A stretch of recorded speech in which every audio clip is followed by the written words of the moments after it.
Viktor Orbans false flag, or his attempt at launching a false flag to win the Hungarian elections coming up, has apparently failed.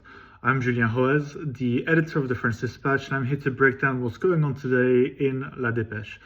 Now, something very interesting started happening this weekend, where there were claims that there was an explosive of devastating power near a gas pipeline that connects Serbia to Hungary.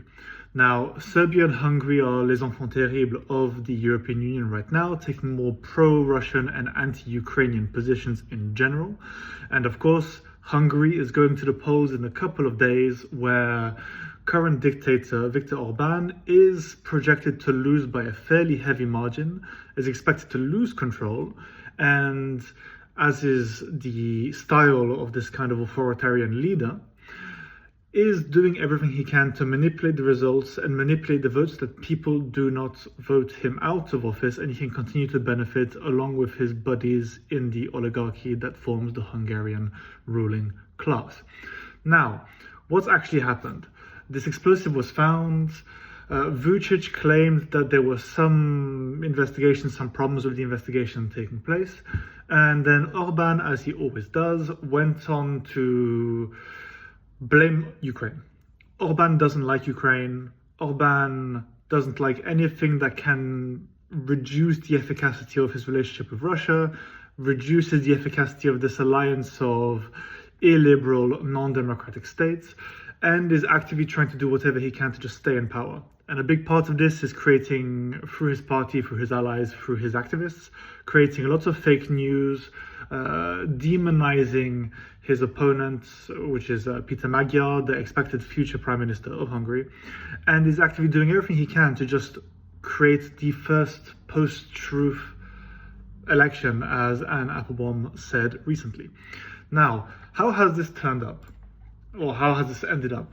So the top military brass member, Duro Jovanic, the director of Belgrade's counterintelligence military security agency, the VBA, said that it wasn't true that the Ukrainians had placed this explosive. It wasn't true that the Ukrainians had tried to organize this sabotage attempt, and that this had nothing to do with the Ukrainian government. And this has effectively broken down the attempt of Viktor Orbán's team to pin this on Ukraine, use this to undermine Peter Magyar's election, and effectively damage his chances at beating Orbán. And quite honestly, this shows just how vulnerable, despite the efficacy of these strategies, that these kind of misinformation and disinformation strategies are when it comes to these highly contested political situations, these highly dangerous situations where explosives in human lives are at risk, and why Orbán may be expected to lose, or is losing as we speak. Because quite honestly, it's very easy to constantly create a straw man. It's very easy to constantly undermine the way these people, or the average citizen, views neighbors and other citizens. It's very easy to blame foreigners for problems that we're seeing in the modern world. Look at Brexit, look at Reform UK strategies, look at how Trump and his MAGA movement effectively demonizes foreigners. If you do this over and over and over again, if you do this over and over again without actually putting in place some form of actual truth, finding some kind of actual concrete evidence that supports what you're trying to say, this falls flat. One of my favorite political theories, securitization, is the practice of taking a non-political situation, say this bag of tissues, you turn it into a political issue for people to vote on. These tissues are essential because if we don't have these tissues, then economically we're going to fail and we're going to suffer and things are going to get worse. And then you take it to a next step, which is a securitization of the topic, which turns it into an existential security threat that can endanger the voters. If we don't have these tissues, we're going to get sick. And if we get sick and we don't have tissues, we can't treat this. And if we can't treat this, then you're going to get more sick, potentially die, and on top of that, the economy is going to go worse, your family is going to be poor, and we can't fund health services. And that is what Orbán has been doing repeatedly with the aid of foreign actors, thinking Russia, thinking Putin, thinking even Iran, who has a lot of aggressive activity in a lot of European states, such as in the Yes movement for Scottish independence. Now, we don't know how much the war in Iran, is impacting these disinformation strategies. We don't know how badly the cutting off of Telegram, the cutting off of certain avenues of disinformation and misinformation, the impoverishing of the Russian state as it flounders in its war in Ukraine. We don't know what impact these are having on the disinformation structures that Hungary has put in place through Viktor Orbans strategies. What we do know is that this current strategy has failed. This false flag hasn't really quite worked.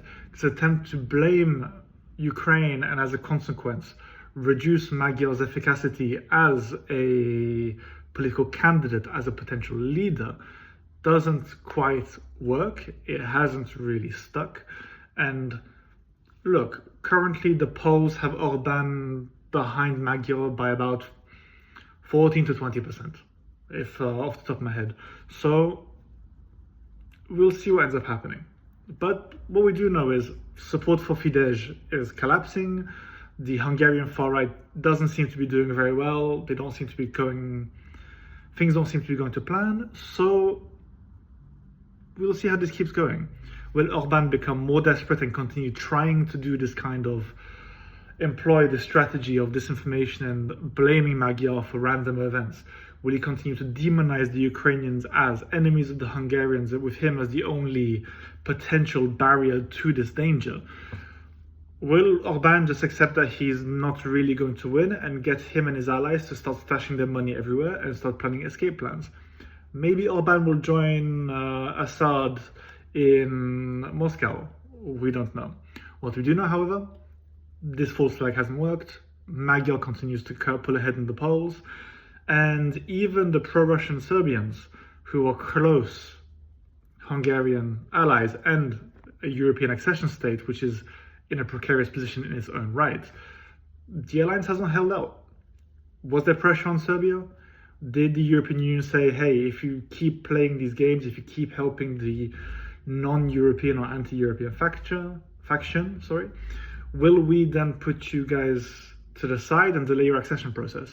Because, okay, sure, the Hungarians and Serbia are the two most problematic and pro-European or pro-Russian governance European states.